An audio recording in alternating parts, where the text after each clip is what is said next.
Day 2 of Dhul Hijjah सिर्फ calendar का एक और दिन नहीं, ये वो दिन है जहाँ अल्लाह अभी भी तुम्हारा वेट कर रहा है। शायद कल तुमने चेंज होने का सोचा था, शायद कल तुमने दुआ की थी, शायद कल तुम रोए भी थे अल्लाह के सामने। तो आज रुकना मत, क्योंकि these are not ordinary days, these are days that love by Allah। कभी सोचा है अल्लाह हमें बार बार मौके क्यों देता है? हम गुनाह करते हैं फिर भी अल्लाह हमें ज़िंदा रखता है। हम भूल जाते हैं फिर भी अल्लाह हमें याद करता है। हम दूर चले जाते हैं फिर भी अल्लाह कहता है मेरी रहमत से मायूस मत हो। और ज़ुल्हिज्जा अल्लाह की उसी रहमत का एक ब्यूटीफुल रिमाइंडर है। अल्लाह कुरान में फरमाता है और अल्लाह की तरफ जल्दी लौटाओ। ये आयत सिर्फ पढ़ने के लिए नहीं, ये एक इनविटेशन है अल्लाह की तरफ से कि बंदा वापस आ जाए। कभी कभी इंसान इतना थक जाता है ना कि वो बस चुप हो जाता है, ना किसी को अपना दर्द बताता है, ना किसी से हेल्प मांगता है, बस अंदर ही अंदर टूट रहा होता है। लेकिन एक बात याद रखना, अल्लाह तुम्हारे उन आंसुओं को भी देखता है जो किसी ने नहीं देखे। अल्लाह तुम्हारी उन दुआओं को भी सुनता है जो सिर्फ दिल में की गई। डे 2 हमें एक चीज़ सिखाता है, कंसिस्टेंसी। सिर्फ एक दिन इमोशनल हो जाना इनफ नहीं, असली चेंज तब आता है जब बंदा रोज़ अल्लाह की तरफ एक स्टेप लेता है, चाहे छोटा ही क्यों ना हो। ज़ुल्हिज्जा सिर्फ कुर्बानी की याद नहीं, ये तवक्कल की भी कहानी है। एक माँ जो रेगिस्तान में अकेली थी, न पानी, न लोग, न कोई सहारा, लेकिन उन्होंने अल्लाह पर यकीन नहीं छोड़ा।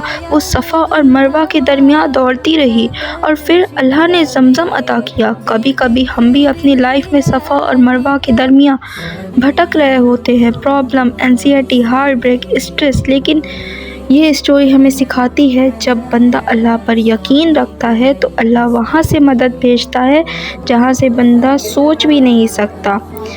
तो हमें दूसरे दिन क्या करना है ज़ुल्हिज्जा के? सबसे पहला ट्रस्ट करना है अल्लाह पर, और आज अल्लाह पर थोड़ा और यकीन करो। अगर तुम्हारी दुआ डिले हो रही हैं तो इसका मतलब ये नहीं कि अल्लाह इग्नोर कर रहे हैं। हो सकता है अल्लाह तुम्हारे लिए कुछ बेटर प्रिपेयर कर रहे हूँ। दूसरा, कुरान को पढ़ो मीनिंग के साथ। आज कुरान की सिर्फ तिलावत नहीं, उसका ट्रांसलेशन भी पढ़ना, क्योंकि हो सकता है अल्लाह का जवाब तुम्हें किसी आयत में मिल जाए। तीसरा, today repeat again and again.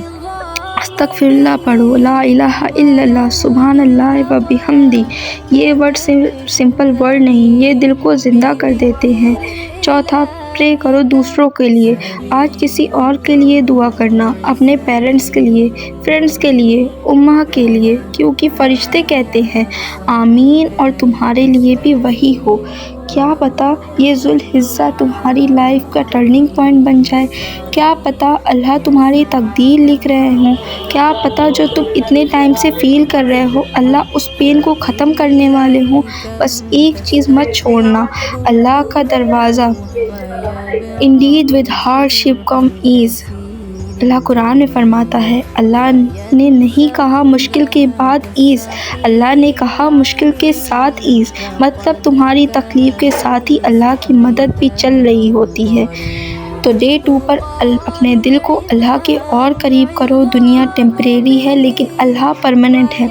लोग बदल जाते हैं लेकिन अल्लाह कभी नहीं बदलता। या अल्लाह हम सबको ज़ुल्हिज्जा के इन दिनों की कदर करने की तौफीक दे, हमें अपने करीब कर ले, हमें हिदायत दे, हमारे दिलों को सुकून अता फरमा। आमीन। खुदा हाफ़िज़।